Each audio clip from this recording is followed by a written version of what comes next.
So, ayan. Check out. May shoes na Unboxing na tayo. May bago na set Yeah! Ay, ang liliit pala nito. Baka may laruan lang to. Ano ba yan? Ano ka? Baka naman yung figs yan ang hindi. Yan ang bayan-bayan ng kuya na. Nagtira namin yung shoes niya. Hayop! What's that? Laruan. Ay, mga shoulder.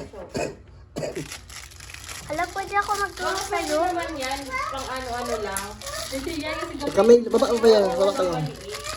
Wow, galing ah. Basta pa hawak. Pang baby mamaya, pang baby man to.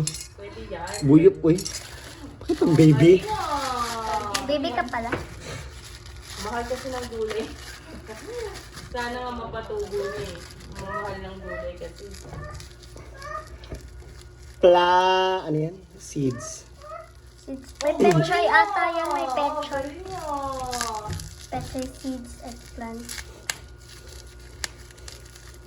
Tingnan natin. O, diba? Tama ko. Ano to? Ang dami nila pating. Kahit ako na. Ang dami. Pechay. Talong na purple. Long purple na ano. Galing ah. Carrot. Carrot, sabi. Sili pula. Sili panigang. Carrot.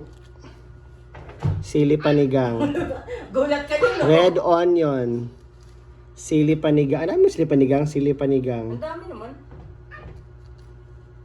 Talong purple. At Paminta. kangkong. Ang tanong, mapapatubo kaya? Okay. Ito naman. Sige pa yan na. Baba. Ay, mamaya maghanap tayo ng lupa doon sa likod. Kaya maraming lupa doon. Grabe. Parang mabilis na ito masira. Ay, dyan. Huwag may pagdasal na masira.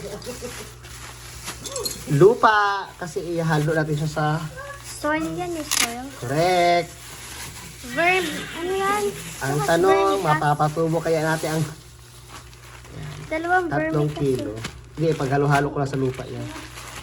Yun lang. Bye. Tingnan kayo yung seeds. Ako magating ng seeds.